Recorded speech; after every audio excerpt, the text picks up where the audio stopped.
Hello' everyone, মই প্ৰাচুৰ্য সকলোকে ডিব্ৰুগড় ইউনিভাৰ্চিটিৰ পৰা আকৌ এবাৰ স্বাগতম।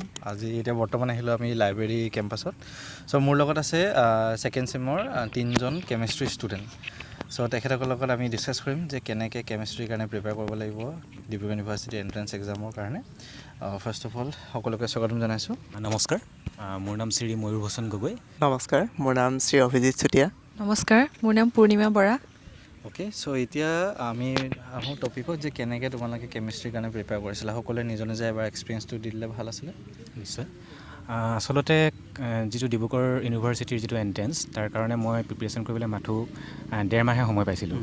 আচলতে মই 1 বছৰ বেংকিঙৰ কাৰণে ড্ৰপ লৈছিলোঁ BSCৰ পিছত।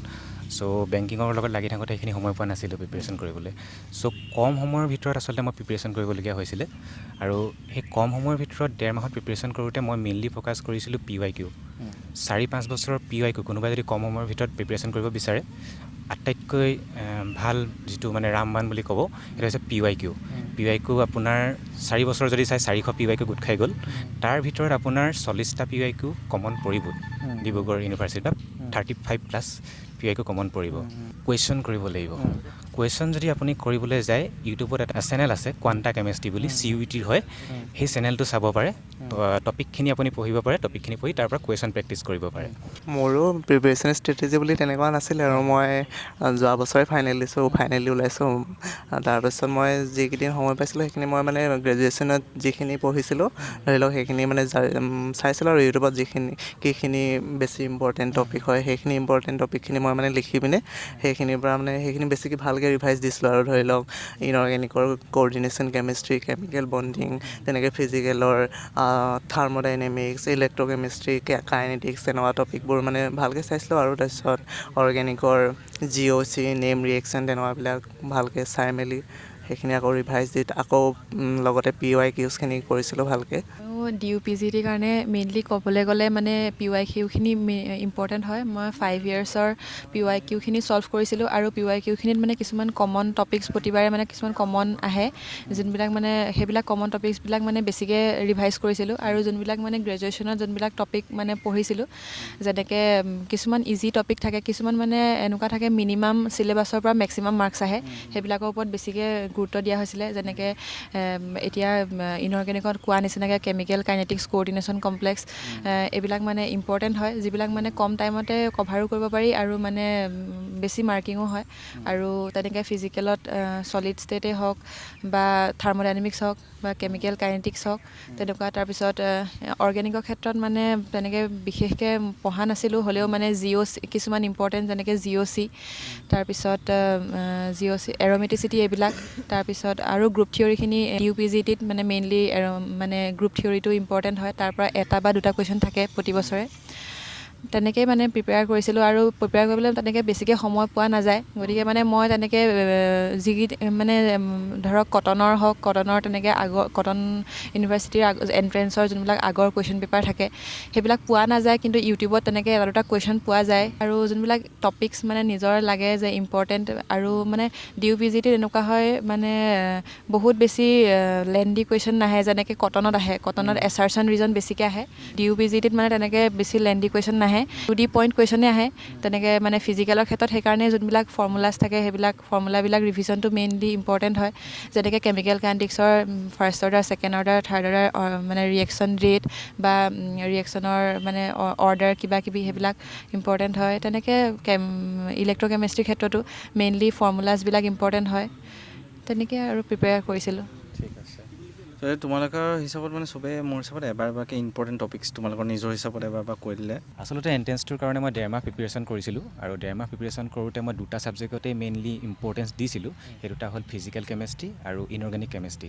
আৰু তাৰ ভিতৰত যদি মই টপিককেইটা কৈ দিওঁ, থাৰ্মোডাইনেমিক্স চাইছিলোঁ, quantum chemistry, chemical kinetics, molecular spectroscopy, NMR, ইনঅৰ্গেনিকৰ ক'বলৈ গ'লে bio' inorganic chemistry, coordinations chemistry, organometallics আৰু কেটেলাইচিছ বাই অৰ্গেনোমেটেলিক কম্পাউণ্ড। তোমাৰ কি আছে? মোৰ ফালৰ পৰা ক'বলৈ গ'লে মানে যিখিনি টপিক মানে পূৰ্ণিমাই কোৱাৰ নিচিনা যিখিনি মানে মিনিমাম ছাবজেক্টছত মেক্সিমাম মাৰ্কছ আহে তেনেকুৱাবোৰ আগতে পঢ়ি ল'ব লাগে মানে যদি খুব কম সময় থাকে তেওঁলোকৰ ওচৰত। ধৰি লওক চলিড ষ্টেট এইবোৰ ইমান টান চেপ্টাৰ নহয়। থাৰ্মোডাইনামিক্সটো অলপ টান হয়, কিন্তু তাৰ মানে এই PYQsখিনি চাই এটা মানে ধাৰণা ল'ব পাৰে যে কেনেকুৱা টাইপৰ কুৱেশ্যন আহিব। ইমান টানো নাহে থাৰ্মোডাইনামিক্সত। ধৰি লওক ইণ্ট্ৰিনচিক, এক্সট্ৰিনচিক তেনেকুৱা প্ৰপাৰ্টি, ৱৰ্ক ডান মানে ফৰ্মুলাবোৰ বেছি আহে তেনেকুৱাই আৰু। তাৰপাছত ইনঅৰ্গেনিক কেমিষ্ট্ৰি, কোঅৰ্ডিনেশ্যন কেমিষ্ট্ৰি সেইটোতো একদম পূৰা চাবই লাগিব, সেইটোৰ পৰাই বহুত মাৰ্কছ আহিব। তাৰপাছত ইনঅৰ্গেনিক কেমিষ্ট্ৰি আৰু কেমিকেল বণ্ডিংটো আহিব তেনেকৈ আৰু। তোমাৰ মানে ইনঅৰ্গেনিক আৰু ফিজিকেলৰ কাৰণে ক'লে, আৰু অৰ্গেনিকৰ কাৰণে ময়ো মানে ইনঅৰ্গেনিক আৰু ফিজিকেলত বেছিকৈ ইম্পৰ্টেঞ্চ দিছিলোঁ। কিন্তু অৰ্গেনিকত মানে ক'বলৈ গ'লে ৰিয়েকশ্যন, ৰিএৰেঞ্জমেণ্ট সেইবিলাক, তাৰপিছত নেম ৰিয়েকশ্যনছ, ৰিএজেঞ্চবিলাক ভালকৈ মনত ৰাখিব লাগে। GOC পাৰ্টটো অৰ্গেনিকত তেনেকুৱা মানে ভুল হোৱাৰ মানে হেৰিটো বেছি থাকে, চান্সটো বেছি থাকে। সেইকাৰণে মই ভাবোঁ যোনকেইটা মানে নিজে কনফিডেঞ্চ সেইকেইটা দিব লাগে। আৰু ইনঅৰ্গেনিক আৰু ফিজিকেলত মই পাৰ্চনেলি মানে বেছিকৈ গুৰুত্ব দিছিলোঁ।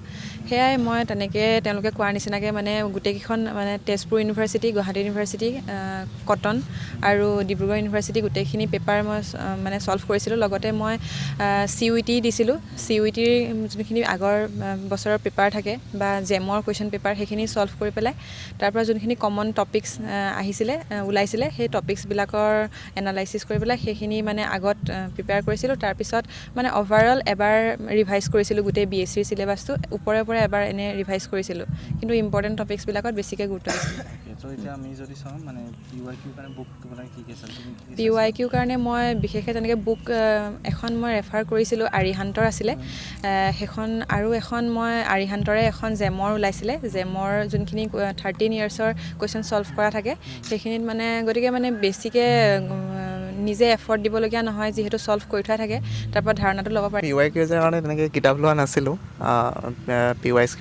PYQsবিলাক মই সেই গুগলৰ পৰা ডাউনলোডে কৰি লোৱা, মানে উইথ চলিউশ্যনো পায় কিছুমান উইদাউট চলিউশ্যন। তেনেকৈ যিমানখিনি বাৰু মই ছল্ভ কৰিছিলোঁ আৰু যিখিনি ছল্ভ কৰি থোৱা থাকে সেইখিনি মই চাইছিলোঁ আৰু তেনেকৈ। আচলতে এমাহৰ ভিতৰত প্ৰিপেৰেশ্যন কৰিবলৈ হ'লে বুকখিনি যিখিনি ৰেফাৰেঞ্চ বুক থাকে সেইখিনি পঢ়াটো সিমান সম্ভৱ হৈ নুঠে। সেইকাৰণে যদি আপুনি কিছুমান টপিক থাকে যিখিনি আপুনি হয়তো চাবলৈ বিচাৰিব পাৰে, সেইখিনি আপুনি চাব পাৰে। ফিজিকেলৰ ৰেফাৰেঞ্চ বুক থাকে, ইনঅৰ্গেনিকৰ ৰেফাৰেঞ্চ বুক থাকে, সেইখিনি জানি চাব পাৰে। আই হোপ সকলোৰে ডাউটখিনি ক্লিয়াৰ হ'ল। আৰু কুৱেশ্যন পেপাৰ বা তোমালোকৰ হোৱাটছএপ গ্ৰুপ যিখিনি আছে ডিপাৰ্টমেণ্ট অফ হোষ্টেলজি আছে সেইখিনি আমি ডেছক্ৰিপশ্যনত দি দিম, তোমালোকে সেইখিনি চেক কৰি বস্তুখিনি ক্লিয়াৰ কৰি ল'ব পাৰিবা। আৰু কিবা যদি কুৱেশ্যন থাকে তোমালোকক সুধিব পাৰিবা আৰামছে হোৱাটছএপ গ্ৰুপত, খালি আননেচেছেৰী কুৱেশ্যন নুসুধিবা। ইম্পৰ্টেণ্ট টপিক ৰিলেটেড যিখিনি বস্তু আছে সেইখিনি চাবা। আৰু গম পাইছাই ডিব্ৰুগড় ইউনিভাৰ্চিটি PG এণ্ট্ৰেঞ্চ 7 আৰু 8 তাৰিখে জুলাই মাহত হ'ব গৈ আছে। ফৰ্ম ফিল আপ আহিব 5 তাৰিখৰ পৰা, তোমালোকে লাগি যাব ফৰ্ম ফিল আপ কৰি। আৰু জুন মাহটো ভালকৈ প্ৰিপেয়াৰ কৰিলে ডেফিনেটলি ক্ৰেক কৰিব পাৰিব। এতিয়া তোমালোকে যেনেকৈ এক্সাম্পল আছে আমাৰ আগত। থেংক ইউ সকলোকে, বহুত ধন্যবাদ ভিডিঅ'টোৰ বাবে। এণ্ড ভালকৈ তোমালোকে বস্তুখিনি ইউটিলাইজ কৰিবা আৰু।